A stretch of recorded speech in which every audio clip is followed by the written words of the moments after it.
ഹരേ കൃഷ്ണ. മണികണ്ഠൻ്റെ അഭിഷേകം മുടക്കുവാനും മണികണ്ഠനെ കൊട്ടാരത്തിൽ നിന്ന് പുറത്താക്കുവാനും വേണ്ടി മന്ത്രിയും രാജ്ഞിയും ഗൂഢാലോചന നടത്തിയ കാര്യം കഴിഞ്ഞ ഭാഗത്തിൽ പറഞ്ഞിരുന്നല്ലോ. ആ ഗൂഢാലോചനയുടെ ഫലമായി റാണി രോഗം അഭിനയിക്കാൻ തുടങ്ങി. അങ്ങനെ അടുത്ത ദിവസം രാവിലെ റാണിയുടെ തോഴി ഓടി വന്ന് രാജാവിനെ വന്ദിച്ചുകൊണ്ട് പറഞ്ഞു, തിരുമനസേ, വേഗം അരമനയിലേക്ക് എഴുന്നള്ളണം. റാണി അസുഖം മൂലം കിടന്നു പിടയ്ക്കുന്നു. ആ വാർത്ത രാജാവിനെ പരിഭ്രാന്തനാക്കി. രാജശേഖരൻ അരമനയിലേക്ക് പാഞ്ഞു. റാണിയുടെ അടുത്തെത്തിയ രാജശേഖരൻ റാണിയുടെ നിലവിളി കേട്ട് തളർന്നുപോയി. ദേവി, എന്തുപറ്റി? എന്തിനാണിങ്ങനെ കരയുന്നത്? ആരെങ്കിലും എന്തെങ്കിലും ചെയ്തതാണോ? എന്നെ വിഷമിപ്പിക്കാതെ എന്തു സംഭവിച്ചെന്നു പറയൂ. അയ്യോ, വയ്യായേ, വയറ്റുവേദന സഹിക്കാൻ വയ്യേ, എന്നെ കൊല്ലുന്ന വേദന. എന്തെങ്കിലും ചെയ്ത് വേഗം എന്നെ രക്ഷിക്കൂ, ഇല്ലെങ്കിൽ ഞാനിപ്പോൾ മരിക്കും. റാണി വയറ്റിൽ കൈ അമർത്തിക്കൊണ്ട് കിടക്കയിൽ കിടന്ന് കാലിട്ടടിച്ചു കരയാൻ തുടങ്ങി. രാജാവ് ആ കാഴ്ച കണ്ട് സ്തംഭിച്ചുപോയി.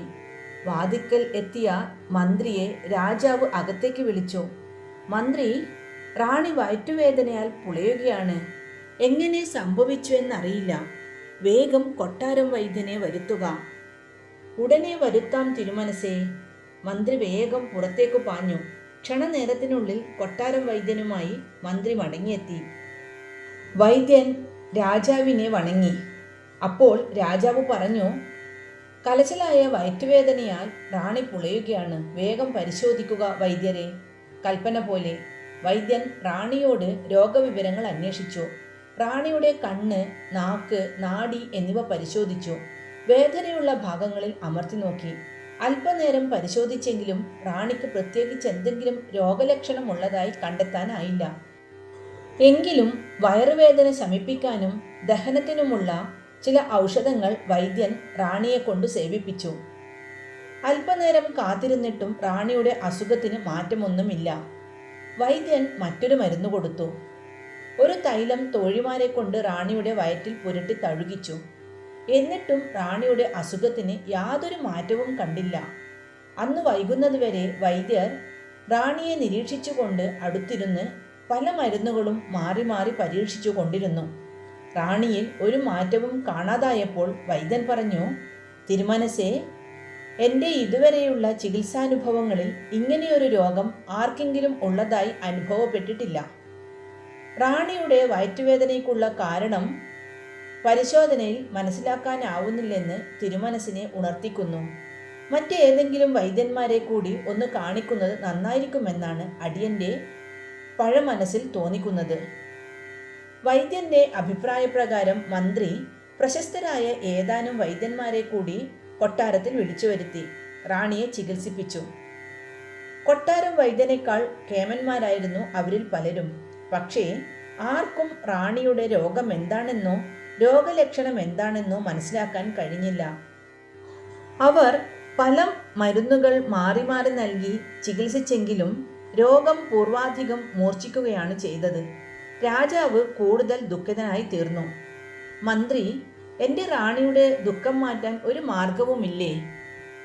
റാണിയുടെ അസുഖം ഇനിയും കണ്ടുകൊണ്ടിരിക്കാൻ എനിക്ക് ത്രാണിയില്ല.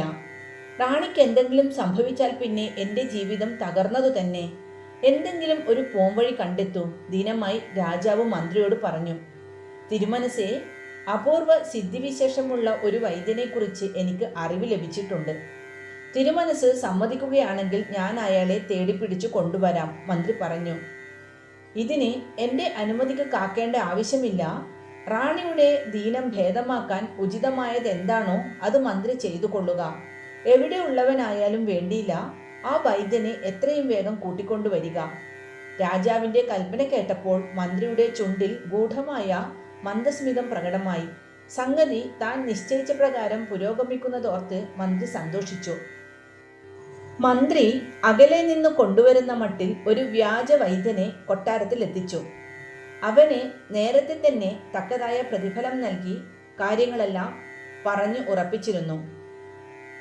രാജാവിൻ്റെ മുന്നിലേക്ക് എത്തിച്ച വ്യാജവൈദ്യനോട് രാജാവ് പറഞ്ഞു, വൈദ്യരെ, റാണിയുടെ ദീനവിവരം മന്ത്രി വിവരിച്ചു കേട്ടിരിക്കുമല്ലോ. എൻ്റെ റാണി ഏതാനും ദിവസങ്ങളായി വേദനയാൽ പുളയുകയാണ്. അത് കണ്ടു നിൽക്കാനുള്ള കരുത്ത് എനിക്കില്ല. അവളുടെ ദീനം ഭേദമാക്കാൻ അങ്ങേക്കു കഴിയുമോ? അല്ലയോ രാജശ്രേഷ്ഠ, മറ്റു പലരും കൈയൊഴിഞ്ഞ രോഗികളെ മുമ്പും ഞാൻ ചികിത്സിച്ചു ഭേദപ്പെടുത്തിയിട്ടുണ്ട്. റാണിയുടെ രോഗവിവരം കേട്ടതറിഞ്ഞു വെച്ച് നോക്കുമ്പോൾ സാധാരണ കേട്ടിട്ടില്ലാത്ത രോഗമാണിതെന്ന് തോന്നുന്നു. റാണിയെ വിശദമായി ഒന്ന് പരിശോധിച്ചിട്ടേ എന്തെങ്കിലും പറയാൻ നിവൃത്തിയുള്ളൂ. അതിനാൽ തിരുമനസ് റാണിയെ പരിശോധിക്കാൻ അനുവാദം നൽകിയാലും. വ്യാജവൈദ്യന്റെ ആവശ്യപ്രകാരം രാജശേഖരൻ മന്ത്രിയെയും വൈദ്യനെയും കൂട്ടി അരമനയിലേക്ക് നടന്നു. വൈദ്യന്റെ നേരെ കണ്ണുരുക്കി പുഞ്ചിരിച്ചും അയാളെ പ്രോത്സാഹിപ്പിച്ചും മന്ത്രിയും പിന്നാലെ ചെന്നു. അപ്പോഴും റാണി അസഹ്യമായ വേദന സഹിച്ച് മുക്കുകയും മൂളുകയും ചെയ്തു കിടക്കുകയായിരുന്നു. രാജാവ് റാണിയോട് പ്രേമപൂർവം പറഞ്ഞു, ദേവി, ഭവതിയുടെ വേദനയ്ക്ക് ഉടനെ പരിഹാരമുണ്ടാക്കാൻ പോകുന്നു. മന്ത്രി കൊണ്ടുവന്നിരിക്കുന്നത് അതിവിദഗ്ധനായ ഒരു വൈദ്യനെയാണ്. അദ്ദേഹം ദേവിയെ പരിശോധിച്ചിട്ട് വേണ്ടത് ചെയ്യും. സമാധാനമായിരിക്കൂ. വൈദ്യൻ റാണിയെ പരിശോധിക്കാൻ തുടങ്ങി. മറ്റു വൈദ്യന്മാർ നടത്തിയതിനേക്കാൾ കൂടുതൽ പരിശോധനകൾ വ്യാജവൈദ്യൻ നടത്തി. അയാളുടെ മുഖത്തുദിച്ച വിവിധ ഭാവഭേദങ്ങൾ കണ്ട് രാജാവിൻ്റെ ഹൃദയമിടിപ്പ് വർദ്ധിച്ചു. ഒടുവിൽ പരിശോധന അവസാനിപ്പിച്ച് ദീർഘനിശ്വാസത്തോടെ വൈദ്യൻ നിവർന്നു നിന്നപ്പോൾ രാജാവ് ഉത്കണ്ഠയോടെ ചോദിച്ചു, വൈദ്യരെ, റാണിയുടെ രോഗം കണ്ടുപിടിച്ചോ? വേഗം എൻ്റെ ജീവേശ്വരിയെ രക്ഷിക്കൂ. വൈദ്യരുടെ മുഖത്ത് അത്ര തെളിച്ചമുണ്ടായില്ല. അല്പം ആലോചിച്ച ശേഷം വൈദ്യൻ പറഞ്ഞു, റാണിയുടേത് അസാധാരണമായ ഒരു രോഗമാണ്. മറ്റു വൈദ്യന്മാർക്കൊന്നും ഈ രോഗം കണ്ടുപിടിക്കാൻ കഴിയാഞ്ഞത് അതുകൊണ്ടാണ്. ഇത്തരം രോഗങ്ങൾ വളരെ അപൂർവമായേ കണ്ടിട്ടുള്ളൂ. ഇതിനു മുൻപും ഇതേപോലെ രോഗം ബാധിച്ച ഒരാളെ ഞാൻ ചികിത്സിച്ച് സുഖപ്പെടുത്തിയിട്ടുണ്ട്. ഹാവോ, ഏതായാലും അങ്ങ് രോഗം കണ്ടുപിടിച്ചല്ലോ, ആശ്വാസമായി. ഇനി വേഗം രോഗം ചികിത്സിച്ച് ഭേദമാക്കുക. അങ്ങേക്ക് ആവശ്യപ്പെടുന്നതെന്തും പ്രതിഫലമായി നൽകാൻ ഞാൻ തയ്യാറാണ്, രാജാവ് ആശ്വാസപൂർവ്വം പറഞ്ഞു. ഞാൻ രോഗം ഭേദമാക്കാം. പ്രത്യേകം തയ്യാറാക്കിയെടുക്കുന്ന ഒരു ചൂർണം പാലിൽ കലക്കി രോഗിയെ കൊണ്ട് 3 നേരം കഴിപ്പിക്കണം.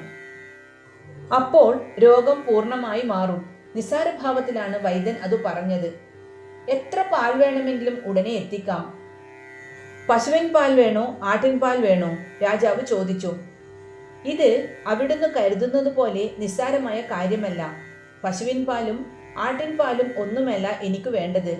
മുന്നാഴി പുലിപ്പാലാണ് ഇതിന് വേണ്ടത്. എന്ത്, പുലിപ്പാലോ? അതെവിടുന്ന് കിട്ടും? രാജാവ് അമ്പരപ്പോടെ ചോദിച്ചു.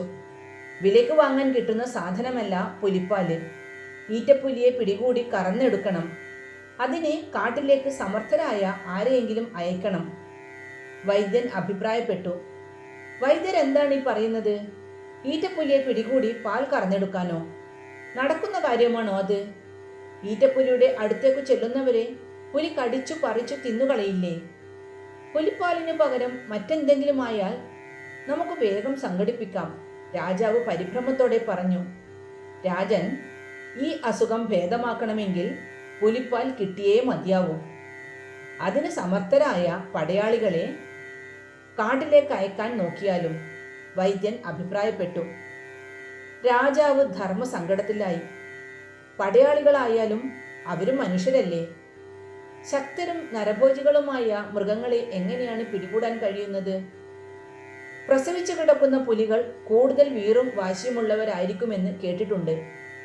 അങ്ങനെയുള്ള പുലിയെ പിടികൂടാൻ ആർക്കാണ് ധൈര്യമുണ്ടാവുക? അഥവാ പിടികൂടിയാൽ തന്നെ അതിനെ കറന്നു പാലെടുക്കുന്നതെങ്ങനെ? രാജാവ് ചിന്താധീനനായി. രാജാവിൻ്റെ വീർപ്പുമുട്ടൽ കണ്ട് അകമേ ചിരിക്കുകയായിരുന്ന മന്ത്രി അദ്ദേഹത്തിൻ്റെ അടുത്തേക്ക് ചെന്ന് ഇപ്രകാരം പറഞ്ഞു. തിരുമനസേ, എനിക്ക് ഒരു ഉപായം തോന്നുന്നു. എന്താണ് മന്ത്രി? വേഗം പറയൂ. ഏത് വിധത്തിലെങ്കിലും റാണിയുടെ അസുഖം ഭേദമാക്കണം. അത്ഭുതകൃത്യങ്ങൾ നടത്താൻ സമർത്ഥനായ ഒരാൾ നമ്മോടൊപ്പം ഉള്ളപ്പോൾ വിഷമിക്കുന്നതെന്തിനെ? തിരുമനസ് അയാളോട് കൽപ്പിച്ചാൽ മതിയല്ലോ, മന്ത്രി ഉപദേശിച്ചു. ആരാണത്? വേഗം പറയൂ. രാജാവ് ഉത്കണ്ഠയോടെ മന്ത്രിയുടെ നേരെ നോക്കി.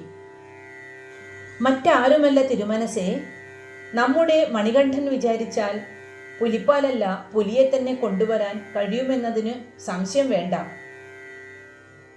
മന്ത്രിയുടെ ഉപദേശം കേട്ട് രാജാവിന് കോപം ജ്വലിച്ചു. മണികണ്ഠനെ അയക്കാനോ? എൻ്റെ പുത്രനെ കൊലയ്ക്ക് കൊടുക്കണമെന്നാണോ മന്ത്രി പറയുന്നത്?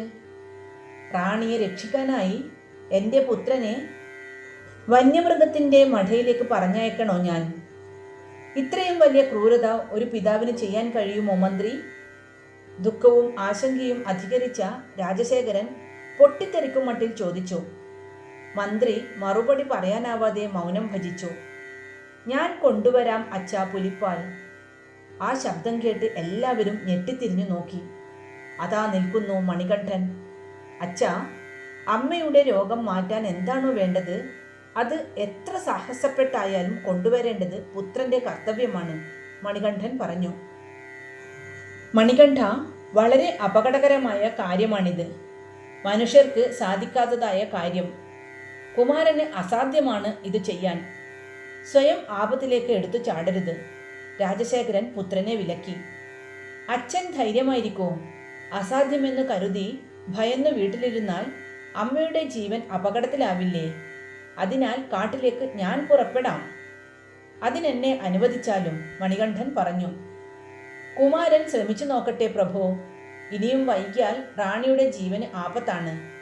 മന്ത്രി ഇടയ്ക്കു കയറി അഭിപ്രായപ്പെട്ടപ്പോൾ ധർമ്മസങ്കടത്തിലകപ്പെട്ട രാജാവിന് പിന്നൊന്നും പറയാനായില്ല.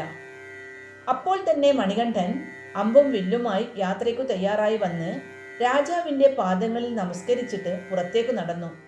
പുത്രനെ തടയാനാവാതെ രാജശേഖരൻ വീർപ്പുമുട്ടലോടെ നിന്നുപോയി. അദ്ദേഹത്തിൻ്റെ കണ്ണുകൾ നിറഞ്ഞു തുളുമ്പി. സ്വാമി ശരണമയ്യപ്പ. ഹരേ കൃഷ്ണ.